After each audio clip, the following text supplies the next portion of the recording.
नमस्कार, मी निरंजन.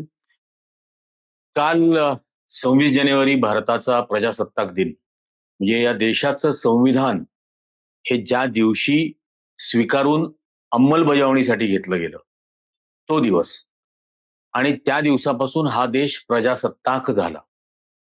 स्वाभाविकपणाने प्रजासत्ताक होण्यामध्ये आणि या देशाचं संविधान बनवण्यामध्ये ज्यांना संविधानाचे निर्माते आपण असं म्हणतो त्या महामानव डॉक्टर बाबासाहेब आंबेडकर यांच्या प्रती संपूर्ण देशाने कृतज्ञता व्यक्त करण्याचा दिवस.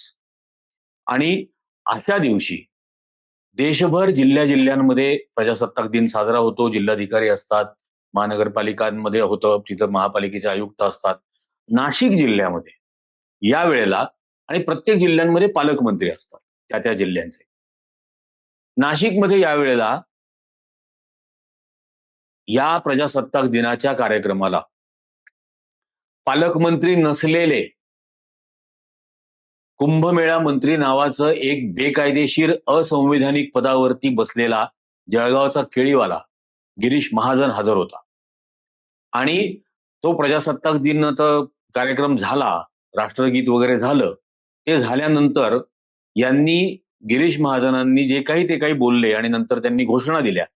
तर त्यामध्ये त्यांनी डॉक्टर बाबासाहेब आंबेडकर यांच्या नावाचा उल्लेखही केला नाही.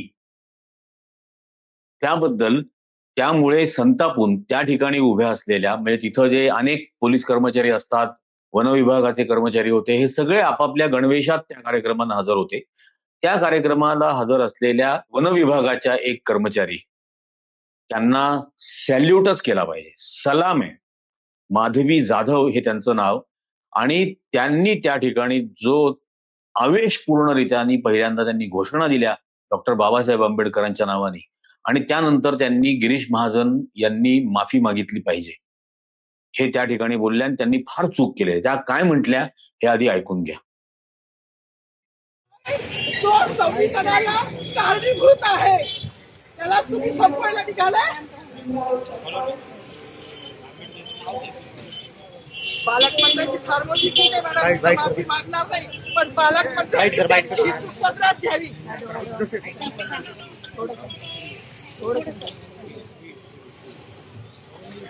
मला मीडियाशी घेणं नाही मॅडम, मला सस्पेंड केलं, मी वाळूचे गाड्या उपसी, मी माती काम करीन, पण बाबासाहेबांची ओळख पुसून येणार, मला सस्पेंड करायचं करू शकता मॅडम. बाबासाहेबाला संपवायचं काम करायचं नाही. 26 जानेवारी 15 ऑगस्ट मध्ये मी नाही मानत, पण लोकशाही तुम्ही सुद्धा संविधानामुळे आहात, पालकमंत्री सुद्धा पालकमंत्री संविधानामुळे आहे. कोणताही जातीभेद नाही, सगळी समानता त्यांनी दिली आहे. बाबासाहेबांचं नाव आता तरी भाषणात येईल, मग तरी भाषणात येईल. ज्या लोक संविधानाला लोकशाहीला कारणीभूत नाही त्यांची नावं वारंवार घेतली गेली, पण जो संविधानाला कारणीभूत आहे तो प्रजासत्ताक दिनाचा जो मानकरी आहे त्याचं नाव भाषणात का नाही.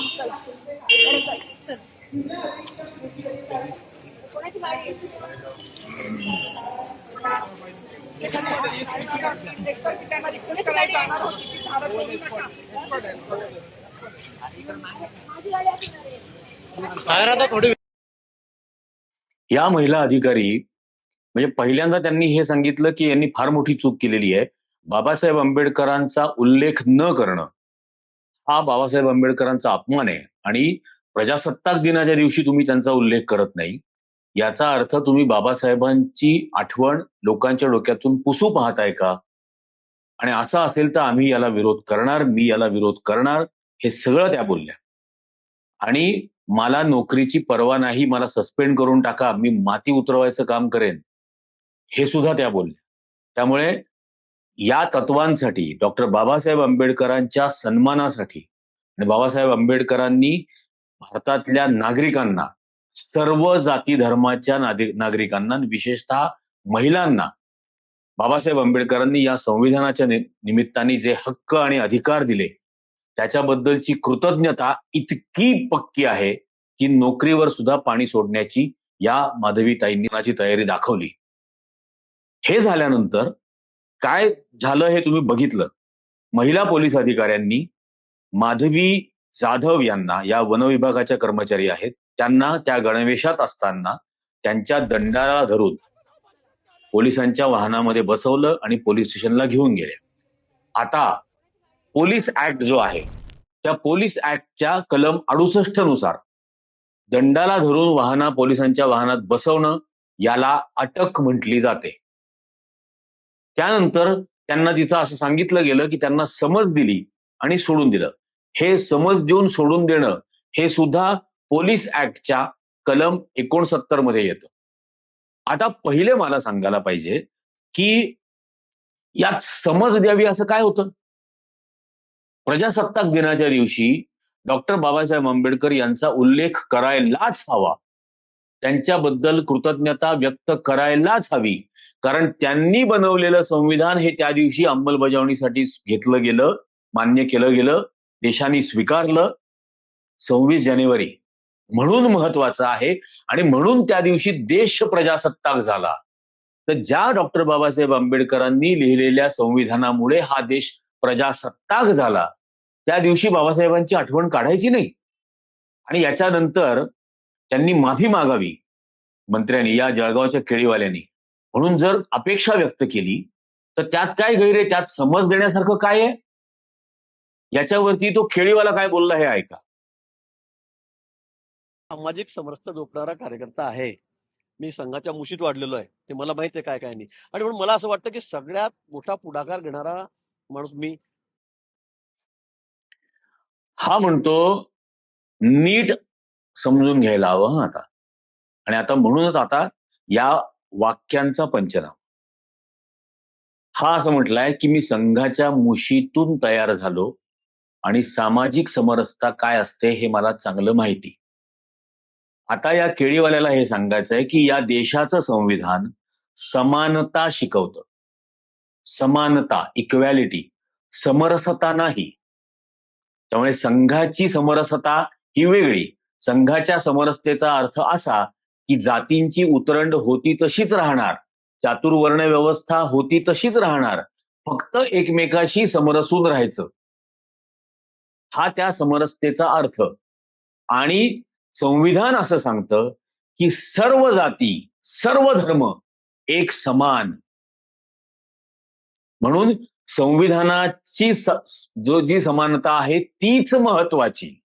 हे वाक्य बोलून सुद्धा केळीवाल्यांनी संविधानाचा अपमान केलाय, डॉक्टर बाबासाहेब आंबेडकरांचा अपमान केलाय, हे समरसता हा शब्द वापरून.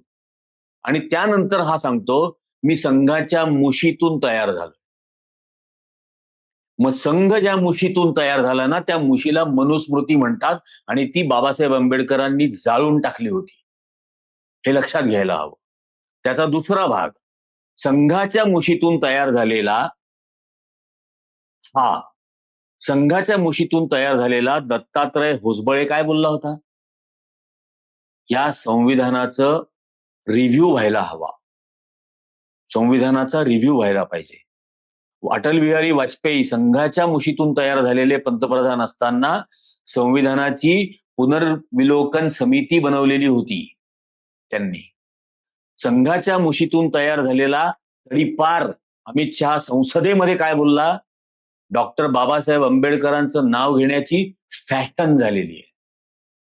हे संघाच्या मुशीतले शब्दप्रयोग आहेत. आणि डॉक्टर बाबासाहेब आंबेडकरांचं नाव घेणं हे फॅशन नाहीये, पॅशन आहे. ते पॅशनच असायला हवं या देशाचं. पण या संघाच्या मुशीतून तयार झालेल्यांना हे कळत नाही. ही अशी अनेक उदाहरणं आहेत. याच्यानंतर तो हरियाणाचा 2 वेळेला मुख्यमंत्री होता ना, आता केंद्रीय मंत्री आहे मनोहरलाल खट्टर. तो काय बोलला होता? बाबासाहेब आंबेडकरांनी एकट्याने संविधान लिहिलेलं नाही, हे तो बोलला होता. थोडा तरी इतिहासाचा अभ्यास करा रे येड्यांनो. नीट अभ्यास करा आणि कोण लिहित होतं हे तपासा. ही अशी उचलली जीवन लावली टाळ्याला, हे संघाच्या मुशीतून आलेल्या लोकांची वाक्य असतात. तो नागपूरचा गुरांचा डॉक्टर, संघाचा प्रमुख मोहन भागवत काय बोलला? Ambedkar believed in the ideology of Hinduism. म्हणजे हिंदुइझमच्या विचारधारेवरती आंबेडकरांचा विश्वास होता, असा नागपूरचा गुरांचा डॉक्टर बोललेला आहे संघाच्या मुशीतून. त्यामुळे संघाची मूस काय असते हे गिरीश महाजन सारख्या केळीवाल्याकडून आम्हाला शिकण्याची गरज नाही. ही पहिली गोष्ट. आम्ही संघाच्या मुशीला नीट ओळखतो. ती किती बेईमान होती, ती किती गद्दार होती स्वातंत्र्य आंदोलनात, हे सर्वांना माहिती आहे. ती आजही या देशामध्ये जातीची उतरंड कशी आणू पाहते हेही सर्वांना माहिती आहे. ते आजही बहुजनांना शिक्षणापासून कसं वंचित करू पाहतायत ही संघाची मूस आम्ही ओळखून आहोत. आणि म्हणून या गिरीश महाजन सारख्या माणसांनी हे सांगू नये. ती सगळी बडबड करत असताना तो नंतर असं बोलला की मी दरवर्षी आंबेडकर जयंती साजरी करतो, त्या दिवशी मी निळा शर्ट घालून जातो, मग मी यांच्या घरात जेवतो, मी त्यांच्या घरात जेवतो, विचारत नाही तुला तू कुठे जेवतो. आणि आंबेडकर जयंतीच्या दिवशी आंबेडकरांचीच जयंती असते, हे लक्षात ठेव. पण आंबेडकरांच्या जयंतीला सुद्धा तुम्ही संघातल्या मुशीतून आलेल्यांनी काळीमा लावला. त्याच दिवशी या देशाच्या धर्मनिरपेक्षतेवरती हल्ला केला आणि बाबरी मस्जिद तोडली. त्याही प्रकारे तुम्ही बाबासाहेबांची आठवण पुसण्याचा प्रयत्न केला त्यांच्या महापरिनिर्वाण दिनाच्या दिवशी. त्यामुळे तुम्ही नका हे सांगू की आम्ही संघाच्या मुशीतून आलो आणि मी निळा शर्ट घालतो. हा दिखाऊ कारभार आहे. बाबासाहेबांचं या देशासाठी असलेलं सर्वात मोठं योगदान हे संविधान आहे.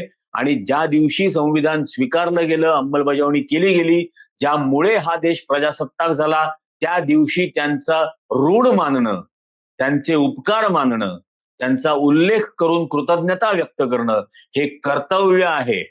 आणि ते बरोबर त्या दिवशी यांनी पार पाडलं नाही. त्यांनी असं सांगितलं की मी तिथं घोषणा दिल्या, भारत माता की जय, वंदे मातरम आणि छत्रपती शिवाजी महाराज की जय. मग या तिघांमुळे, या तीन गोष्टींमुळे फक्त हा देश प्रजासत्ताक झाला का? प्रजासत्ताक होण्याचं सर्वात मोठं योगदान जे आहे डॉक्टर बाबासाहेब आंबेडकरांचं, ते मात्र तुम्ही उल्लेख नाही केला. आणि संघाच्या मुशीतून अनुल्लेखातून अवज्ञा करणं म्हणजे उल्लेखच करायचा नाही आणि अपमान करायचा, हे अनुल्लेखातून अवज्ञा हाही प्रकार माहिती आहे. आम्ही आरपार ओळखतो संघाला आणि या संघोट्यांना. आणि म्हणून हे लक्षात ठेवलं पाहिजे की हा गिरीश महाजनांनी डॉक्टर बाबासाहेब आंबेडकरांचा उल्लेख न करणं, कृतज्ञता व्यक्त न करणं, हा अनुल्लेखातून केलेला अपमान आहे. आणि समरसतेचा उल्लेख करणं हा धडधडीत संविधानाचा आणि बाबासाहेबांचा अपमान आहे. याच्या व्यतिरिक्त यांनी बरेच तारे तोडलेले आहेत यापूर्वी. या संघाच्या मुशीतून आलेल्यांनी संविधानाला आंबेडकर स्मृती म्हटलेलं आहे आणि आंबेडकर स्मृती नको, मनुस्मृती हवी अशा मागण्या केलेल्या आहेत. आणि हे सर्व ओळखून या रणरागिणींनी, ज्या डॉक्टर बाबासाहेब आंबेडकरांनी सांगितलं की शिक्षण हे वाघिणीचं दूध असतं, तर वाघिणीचं दूध पेलेली ही भगिनी गुरगुरली. वाघीण कशी गुरगुरते हे माधवी जाधवांनी दाखवून दिलेलं आहे. आज गरज आहे की या केळीवाल्याचा राजीनामा मागायला हवा. हा ऑलरेडी नाशिकचा विध्वंस करायला निघालेला आहे. नाशिकचा पालकमंत्री नसताना तो नाशिकला मुद्दाम हजर राहिला, हाही नाशिककरांचा अपमान आहे. हा कुंभमेळा मंत्री नावाच्या असंवैधानिक पदावरती बसतो. असं कुठलंही खातं आणि मंत्रालय नाही. याला कुंभमेळा मंत्री करून ठेवलेला आहे. याचा हा नाशिकचा नाश करेल या कुंभमेळ्याच्या निमित्ताने. आणि कुंभमेळ्याला धर्माच्या दिशेने येण्याचा प्रयत्न केला तो तर या नालायकांना अधिकारच उरलेला नाही, ज्या वेळेला शंकराचार्यांवरती हल्ला केला प्रत्यक्ष. त्यामुळे आता यांनी तर धर्माचं नाव सुद्धा काढू नये. याच्या नंतर शंकराचार्यांवरती हल्ला करून यांनी स्वतःचा जोडा स्वतःच्या थोबाडात मारून घेतलेला आहे. आणि हे दाखवून दिलेलं आहे की हिंदू धर्म आणि हिंदुत्व या दोन गोष्टींशी यांचा कवडीचाही संबंध नाही. यांना फक्त आणि फक्त यांचा राजकीय अजेंडा, जो मनुस्मृतीचा अजेंडा आहे, तोच राबवायचा आहे. आणि यांच्या विरोधामध्ये प्रत्यक्ष शंकराचार्य बोलले तर त्यांनाही मारहाण केली जाईल. त्यांच्या सगळ्या साधू आणि भक्तांना सुद्धा मारहाण केली जाईल. हे बघितलंय अख्ख्या देशाने उदाहरण. आणि म्हणून आज या माधवी जाधव या महिलेचा अत्यंत अभिमान वाटतो आणि यांच्या पाठीशी संपूर्ण महाराष्ट्राने उभं राहणं गरजेचं आहे आणि या केळीवाल्याचा राजीनामाच मागितला पाहिजे. हे दिलगिरी बिलगिरी फालतू शब्द आहेत, अजिबात नाही. सबस्टेल हात जोडून संपूर्ण महाराष्ट्राची माफी आणि जो अपराध केलेला आहे अनुल्लेखातून अवज्ञा करण्याचा, अपमान करण्याचा, त्याच्याबद्दल राजीनामा, या दोनच गोष्टी होऊ शकतात. आणि हे माधवी जाधव या रणरागिणींनी हे दाखवून दिलेलं आहे की आजही तत्वांसाठी, मूल्यांसाठी वाटेल तो त्याग करायला ही विचारसरणी तयार आहे. अत्यंत अभिमान वाटतो माधवीताई तुमचा. तुम्हाला या सगळ्या गोष्टीबद्दल काय वाटतं हे खाली कमेंट करून मला नक्की सांगा. हा व्हिडिओ जास्तीत जास्त लोकांना महाराष्ट्राच्या कानाकोपऱ्यात पोहोचवा आणि जास्तीत जास्त जणांना हे चॅनल सबस्क्राईब करण्याचा आग्रह करा. आत्ताच्या भागात इतकंच. धन्यवाद.